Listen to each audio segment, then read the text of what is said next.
मैं इसके लिए आपका दिल की गहराइयों से बहुत बहुत धन्यवाद करता हूं। प्यारे मेरे परिवार के लोगों, यहाँ उपस्थित नौजवान साथियों, बड़े बुजुर्गों, प्यारे भाइयों, माताओं बहनों, प्यारी बच्चियों, मैं आपका प्यार देख के दिल से इस बात का इजहार करता हूं कि कन्नौज के कपूरवा मैदान में, कपूरपुर जो छिबरा मऊ में है, ये जो ऐतिहासिक कार्यक्रम आपने किया है, इसकी गूंज लखनऊ तक तो जाएगी, लेकिन दिल्ली वालों को भी इसका एहसास शाम तक हो जाएगा। मैं अपनी बात को शुरू करने से पहले बहुजन समाज में जन्मे सभी संतों, गुरुओं और महान पुरुषों को नमन करता हूं।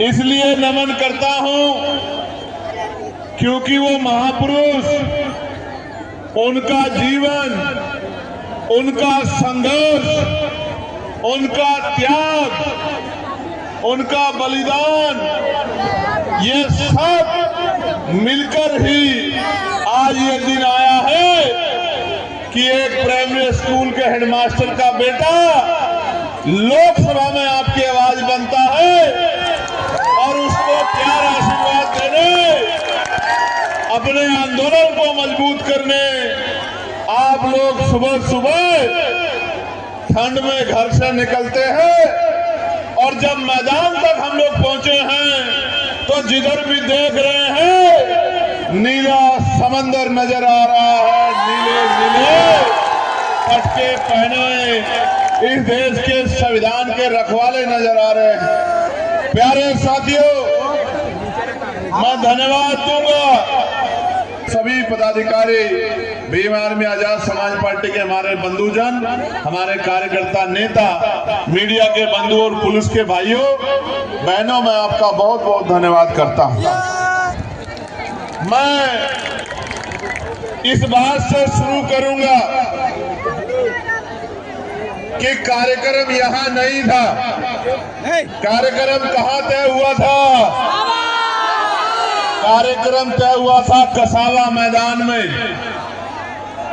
कसावा के मैदान में तय हुआ था, लेकिन अंत में एक हफ्ते पहले कार्यक्रम का स्थान बदला गया। सुदर्शन जी, अगर कार्यक्रम कसावा मैदान में होता तो मैं लिख के देता हूं कि सारे रिकॉर्ड टूट जाते। मेरी बात को आप याद रखना। लेकिन रिकॉर्ड तो यहाँ भी, कपूरवा के मैदान में भी, कपूरपुर के मैदान में भी आजाद समाज पार्टी भीम आर्मी के लोगों ने बना दिया है। ऐसी सभाएं चुनाव में भी नहीं होती जैसा कार्यक्रम आपने जो है अपनी मेहनत की कमाई से कराने का काम किया। और नौजवानों का जो जोश है, जो नौजवानों का जोश है वो देखने को है। कैसे कैसे एक एक रुपया जोड़ के, कैसे कैसे अपने काम से छुट्टी लेके आज ये बड़ा जन सैलाब यहाँ पहुंचा। और कहते हैं कि संघर्षों के साए में घनघोर जवानी पलती है और इतिहास उधर झुक जाता है जिस और जवानी चलती है। ये वो नौजवान है जो अपना आदर्श बाबा साहब अम्बेडकर को मानते हैं। ये वो नौजवान है जो अपना आदर्श शहीद उधम सिंह जी को मानते हैं। ये वो आदर्श है जो अशफाक साहब को अपना आदर्श मानते हैं। ये नौजवान है जो शहीद आजम सरदार भगत सिंह जी को अपना आदर्श मानते हैं। और मैं आज कह रहा हूं कि अगर नौजवान ठान ले तो वो दिन दूर नहीं है कि उत्तर प्रदेश में एक नया इतिहास, एक नया सुंदर भविष्य 2027 में लिखा जाएगा। प्यारे साथियों, मेरे दो प्यारे भाई सौरभ गौतम नौरंगपुर से और सत्येंद्र कुमार जो हमारे बूथ के कार्यकर्ता हैं, कल अपने कार्यक्रम को सफल बनाने के लिए मोटरसाइकिल से निकले थे। रास्ते में दुर्घटना के शिकार हुए और बड़े तकलीफ के साथ कहना पड़ रहा है कि भाई सौरभ गौतम हमारे बीच में नहीं रहे। सड़क दुर्घटना में वो हमें छोड़कर चले गए और सत्येंद्र कुमार घायल है। मैं कुदरत से प्रार्थना करता हूं कि भाई सौरभ जी के परिवार को ये दुख सहने की शक्ति दे और संभल दे। बहुत जल्द मैं उनके परिवार से मिलने उनके गांव में जरूर जाऊंगा। इस बात का भी मैं आप लोगों को बहुत जिम्मेदारी से घोषणा करके कह रहा हूं। और भाई सत्येंद्र जी जो घायल हैं उनके लिए भी प्रार्थना करता हूं कि वो जल्दी स्वस्थ हो जाएं। प्यारे साथियों, बंटू कठेरिया हमारे एक बहुत प्यारे साथी यहाँ रहते थे, बहुत मेहनती कार्यकर्ता थे। कुछ दिनों पहले वो भी हमें जो है छोड़कर चले गए थे। मैं उनके परिवार के बीच में पहुंचा था और मैं आशा उम्मीद करता हूं कि इन बलिदानों से हमारे कार्यकर्ता निराश हताश नहीं होंगे, बल्कि इन बलिदानों को सच्ची श्रद्धांजलि देने के लिए और ज्यादा मेहनत करने का काम करेंगे। भाई सौरभ की, भाई सत्येंद्र की, भाई बंटू की जिम्मेदारियों को भी अपने कंधों पे उठाने का काम करेंगे और उनके काम को, उनके सपने को कि उत्तर प्रदेश में आजाद समाज पार्टी राजकाज में आए और गरीबों के दुख तकलीफों को दूर करे, इस काम को तेजी से करने में हम सब लोगों की मदद कराएंगे, ऐसा मेरा विश्वास है। प्यारे साथियों, बहुत महत्वपूर्ण चर्चा आपके साथ करनी है और ये चर्चा महत्वपूर्ण तो है, लेकिन इस चर्चा में आपका साथ बहुत इम्पोर्टेंट है। ये जो नौजवान इस तरफ खड़े हैं, मैं आपको ये आग्रह करना चाहता हूं कि जगह नहीं है, आपको अपने आप ही जगह बनानी पड़ेगी। और अगर आप जगह बना लोगे तो जो सुंदर कार्यक्रम आपने कराया है, ये सुंदर कार्यक्रम और सफल हो जाएगा। ये जो साथी यहाँ खड़े हैं, आपकी वजह से पीछे वालों को देखने में बड़ी परेशानी हो रही है। अगर आप अपने कार्यक्रम को नहीं संभालोगे तो कैसे सफल होगा, आप मुझे बताओ। मैं आपको 1 मिनट का समय देता हूं कि आप जो खड़े अपने अपने स्थानों को बैठ जाएं, जिससे आराम से इस कार्यक्रम में अपनी बात हम लोग रखें और आपकी बात दूर तक जाए। जो ना दिखाना चाहे उसकी भी मजबूरी हो जाए कि वो आपकी ताकत को दिखाने का काम करे, और जो दिखाना चाहे उसका तो हम लोग धन्यवाद करेंगे ही। ये जो बीच में साथी है, इनको मदद थोड़ी सी करानी पड़ेगी। अगर ये नहीं कराएंगे तो बेकार हो जाएगा पूरा कार्यक्रम।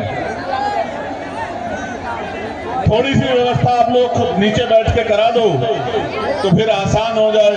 मैं मानता हूं कि आपके आगे सारे मैदान छोटे हैं, मैं इस बात को मानता हूं। कोई मैदान दे दिया जाए, वो मैदान आप सुबह निकलते ही उसको पूरे को मैदान को भर दोगे अपनी ताकत से, ये मैं मानता हूं। लेकिन मेरा आग्रह है कि अगर आप बैठ जाओगे तो फिर आसानी हो जाएगी देखने में कि कहां तक हमारे लोग मेरी बात को सुन रहे हैं, कहां तक आवाज जा रही है। एक बार बता देना, जहां तक आवाज जा रही है हाथ उठा के एक बार आवाज बता देना मुझे।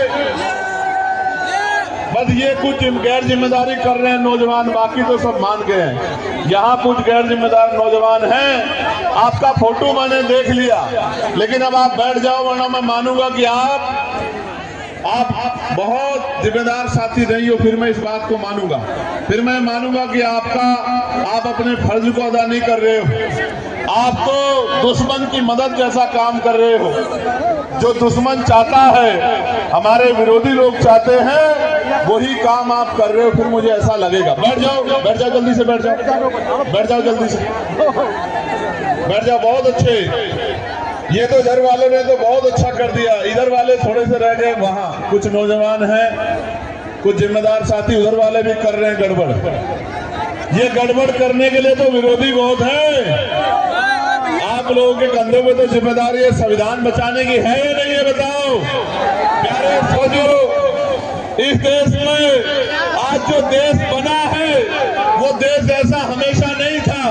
इस देश में लंबे समय तक कई बार बाहरी आक्रमणकारियों ने इस देश में राजकाज करने का काम किया है, और राजकाज करने की वजह से उनकी पॉलिसियों के आधार पे, उनकी नीतियों के आधार पे कई बार इस देश को गुलामी की बेड़ियों में जकड़ने का इतिहास रहा है।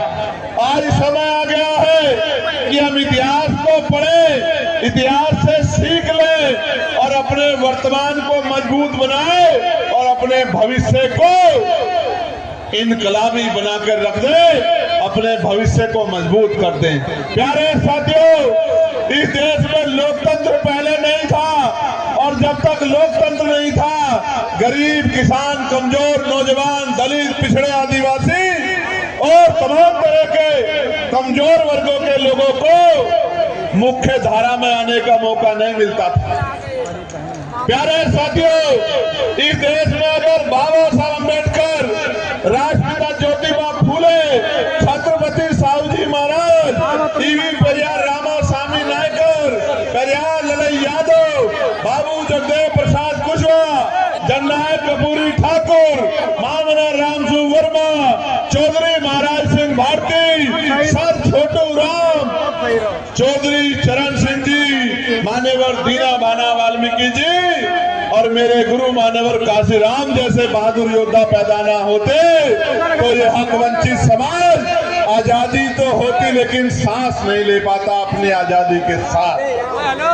प्यारे साथियों, बाबू सिद्धराज चौरसिया, ब्रह्मानंद लोधी जी, सतराम बीए प्रजापति जी, तमाम महापुरुषों ने अपने जीवन का एक एक मिनट इसी बात के लिए निछावर कर दिया। अपने बच्चे कुर्बान कर दिए, अपनी जवानी कुर्बान कर दी, अपना सुख चैन कुर्बान कर दिया, और इस बात के, इस नारे के साथ कि अगर मैं अपने और अपने बच्चों की परवाह करूंगा तो फिर मेरे समाज का, बहुजन समाज का क्या होगा, मेरे करोड़ों बच्चों का क्या होगा। संत गाडगे जी महाराज, नारायण गुरु, तमाम हमारे महापुरुषों ने अपना पूरा जीवन लगा दिया कि इस हक वंचित समाज को मान सम्मान का जीवन मिल जाए। और साथियों, लोकतंत्र मांगने से नहीं मिला, इसके लिए डिबेट हुई है, और डिबेट में बाबा साहब अम्बेडकर ने आपका नेता बनकर डिबेट में चुनौतियों को स्वीकार करके इस देश में लोकतांत्रिक व्यवस्था कराने का काम किया है। इस देश के प्रत्येक बालिक को गौर से सुनना, ये बातें आपको टीवी में नहीं मिलेगी, गौर से सुनना, ये बातें आपको अखबारों में नहीं मिलेगी, क्योंकि टीवी और अखबार तो आजकल वो काम कर रहे हैं जो सरकार कह रही है। असली टीवी अखबार तो ये गरीब खाटी पत्रकारिता करने वाले बहुजन मीडिया के लोग, जो मैं जो कहता हूं उसी बात को दिखाते हैं, वरना बहुत जगह तो मैं कहता कुछ हूं और दिखाते कुछ और। प्यारे साथियों, गौर से सुनो, बड़े बुजुर्ग बड़ी संख्या में यहाँ बैठे हैं, आज वो अपना आशीर्वाद देने, मुझे देखने और सुनने आए हैं। मैं उनको बताना चाहता हूँ, इस देश में 1919 से पहले कोई भी एससी एसटी ओबीसी का आदमी वोटिंग राइट नहीं रखता था। और आपको जान के अचरज होगा, सिर्फ एससी एसटी ओबीसी का नहीं, इस देश में किसी भी जाति धर्म की महिलाएं वोट का अधिकार नहीं रखती थी। फिर इस देश में सवाल खड़े हुए, मॉन्टेगो चेमफोर्ड सुधार समिति बनी सुधार समिति के सामने कई विषय रखे गए कि नए वोटर को शामिल किया जाए। नए वोटर कौन? वो जो लगान देते हैं, वो जो बहुत पढ़े लिखे हैं, वो जो बहुत पैसे वाले हैं, वो जो बहुत बड़े उद्योगपति हैं, वो जो राजा महाराजाओं के परिवार से आते हैं। और कुल मिला के 1919 से पहले 3% लोग वोट करते थे। कितने परसेंट लोग? जोर से बताओ, आवाज जानी चाहिए कन्नौज तक। नहीं, लखनऊ तक नहीं जा रही है, जोर से बताओ पहले। कितने परसेंट लोग? 3% लोग। फिर जब ये माउंटेंगो चेन पोर्ट सुधार समिति ने नए प्रयोग किए तो 15% लोगों को वोट का अधिकार मिला। और मैं बहुत जिम्मेदार से कह रहा हूं, जिन महिलाओं को नहीं पता कि बाबा साहब ने क्या दिया है, मैं उन महिलाओं को, अपनी बहनों को, तमाम जाति धर्मों की बहनों को कहना चाहता हूं कि अगर बाबा साहब अम्बेडकर ना होते तो इस देश में प्रधान से लेकर प्रधानमंत्री, राष्ट्रपति, महिला कभी नहीं बन पाती। मैं चैलेंज करके ऐलान करके कहता हूं, आओ डिबेट करो जिसको जानकारी नहीं। तो बाबा साहब अम्बेडकर ने क्या किया? बाबा साहब अम्बेडकर ने ये किया कि 1928 में उन्होंने बहिष्कृत हितकारिणी सभा के जरिए एक ज्ञापन दिया। कैसा ज्ञापन? जैसा ज्ञापन आप जिलाधिकारी को देते हो, मुख्यमंत्री को देते हो, राज्यपाल को देते हो, राष्ट्रपति जी को देते हो, ऐसा ज्ञापन दिया। और उसमें कहा कि एक ऐसा लोकतंत्र है जिसमें गरीब, दबे कुचले, महिलाएं, दलित, पिछड़े, आदिवासी, अल्पसंख्यक वोट ही नहीं कर सकते। और जो वोट ही नहीं कर सकता वो चुनाव कैसे लड़ सकता? इसी बात को समझ लो भाई। अगर आप में से कोई वोटर नहीं है तो क्या वो भारत का कोई भी चुनाव लड़ सकता है? लड़ सकता है? जब तक आप वोटर नहीं बनोगे, जो मानक है उनको पूरा नहीं करोगे, एज के मानकों को, तब तक आप चुनाव नहीं लड़ सकते हो। इसलिए बाबा साहब अम्बेडकर ने फिर गोलमेज कॉन्फ्रेंस से पहले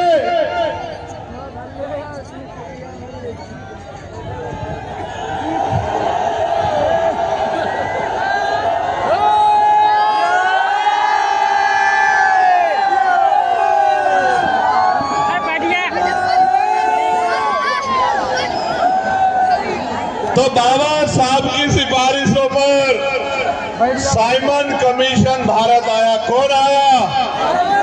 कौन आया? साइमन कमीशन कौन आया? उस रिपोर्ट के आधार पे गोलमेज कॉन्फ्रेंस हुई और 3 बार गोलमेज कॉन्फ्रेंस में बाबा साहब अम्बेडकर आपको अधिकार दिलाने के लिए लड़ते रहे।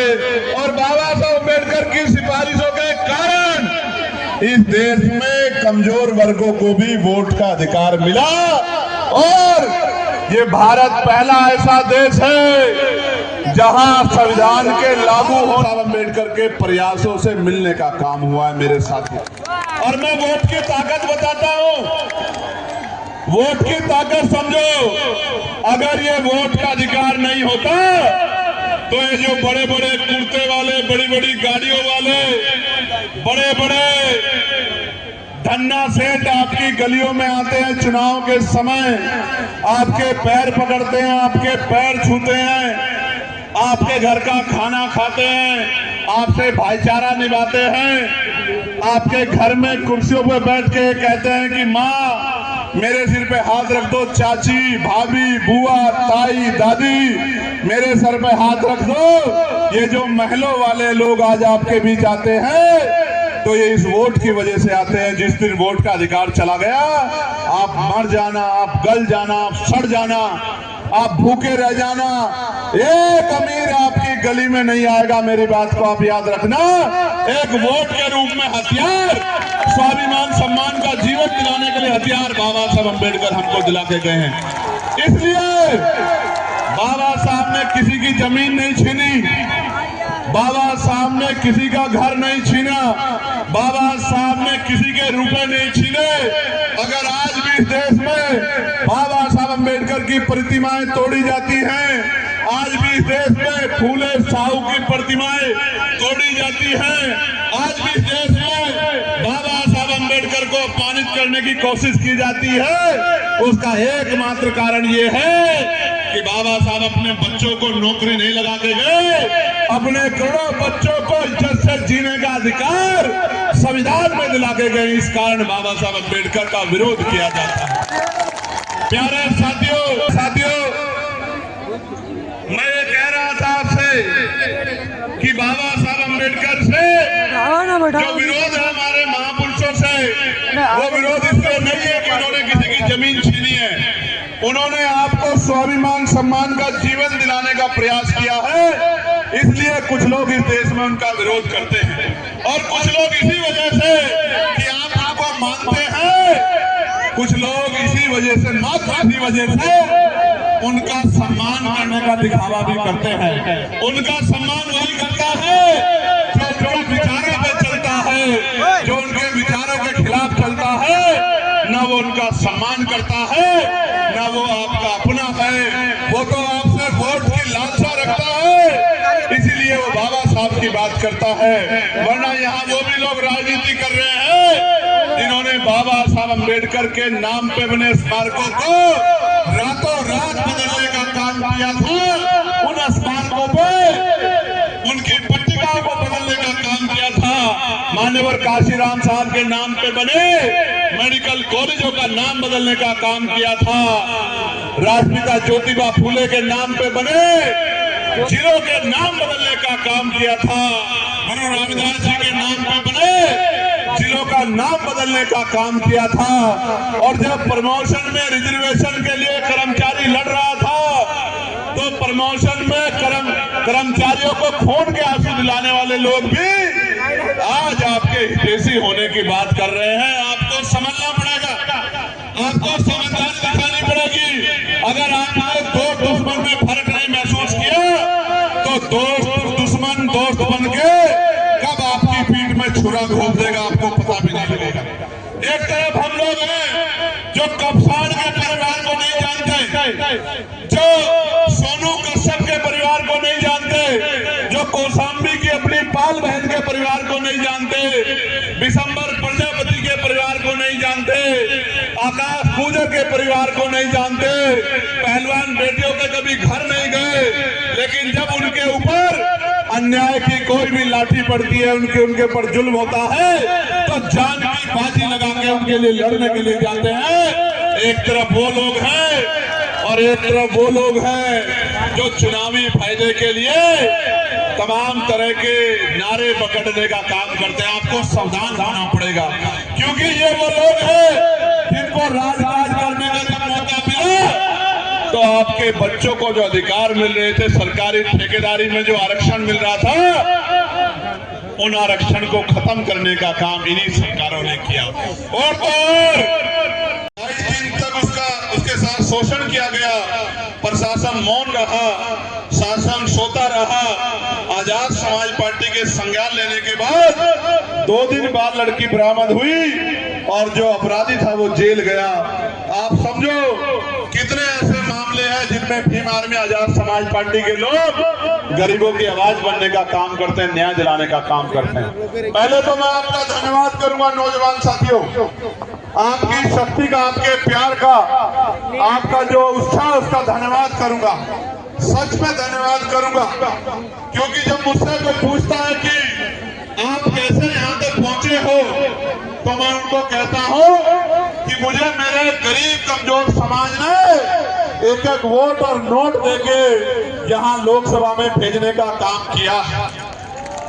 मैं उनको बताता हूँ कि मुझे किसी धन्ना सेठ ने मदद नहीं की, लेकिन मेरे गरीब भाइयों ने अपना पेट काट के एक एक रुपया जुटा के, मेरी माँ ने, बड़े बुजुर्गों ने अपना एक एक रुपया मुझे देके मुझे जिताने का काम किया। और इसलिए किया है क्योंकि उनको उम्मीदें हैं कि इस आंदोलन के जरिए उनका और उनके बच्चों का भला हो पाएगा। आज इस मैदान के बाहर भी बैंडों के ऊपर से जो बहुसंख्यक लोग खड़े हैं, दूर से हाथ हिला रहे हैं, मैं उन सबका भी बहुत बहुत धन्यवाद दूंगा।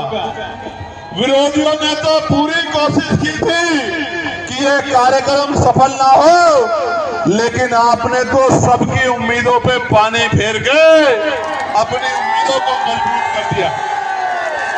प्यारे साथियों, मैं आपको कहना चाहता हूं, ऐसे मुट्ठी बंद करो, ऐसे हर एक आदमी मुट्ठी बंद करे, हर एक आदमी मुट्ठी बंद करे और संकल्प ले कि ये गुलामी की जिंदगी ज्यादा दिन तक हम लोग नहीं जिएंगे। लेते हो संकल्प, यहाँ से जाके हम लोग अपनी पार्टी की विचारधारा और पॉलिसियों को, नीतियों को घर घर जाके बताने का काम करोगे। संकल्प लेते हो क्या? मुट्ठी बंद करो, ऐसे कहो कि हम सब लोग ये संकल्प लेते हैं कि यहाँ से जाने के बाद चुप नहीं बैठेंगे, संवैधानिक दायरे में अपनी जिम्मेदारियों को,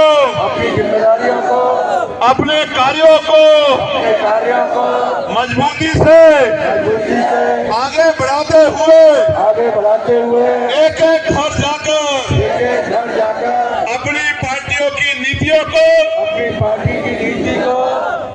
पार्टियों के संघर्ष को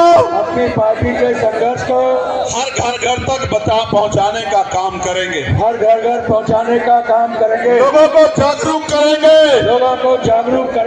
अपनी गली की, अपने मोहल्ले की, अपने गांव की, अपने कस्बे की, अपने नगर की जिम्मेदारी उठाएंगे। हर आदमी चंद्रशेखर आजाद बनके, भीम आर्मी का कार्यकर्ता बनके, आजाद समाज पार्टी का कार्यकर्ता बनके, अपने सम्मान को, स्वाभिमान को मजबूत करने के लिए अपने गरीब समाज की बेबसी, लाचारी, गरीबी, परेशानियां खत्म करने के लिए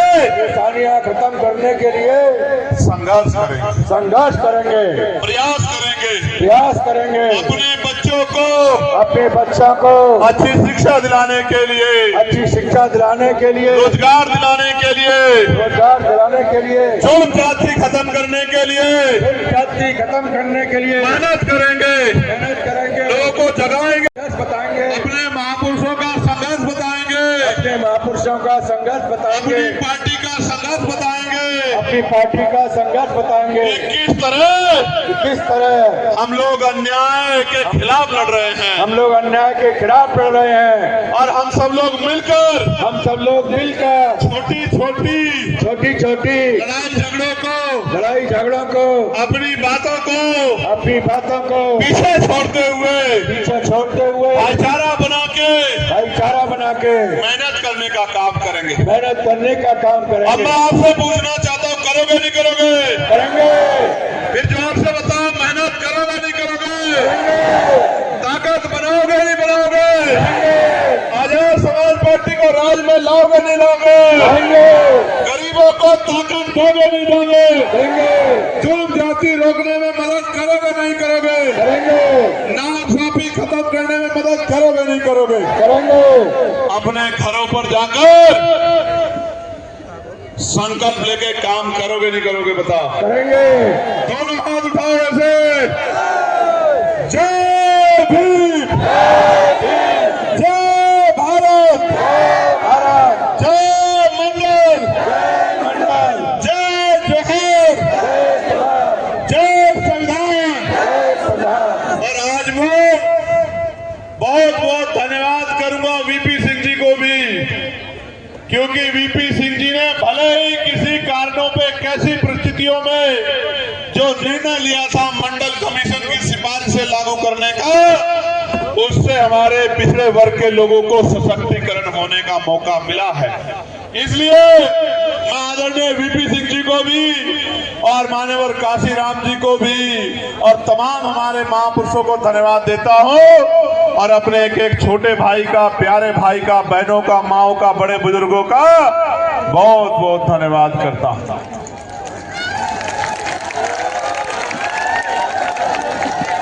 बताओ प्यार कम तो नहीं होगा?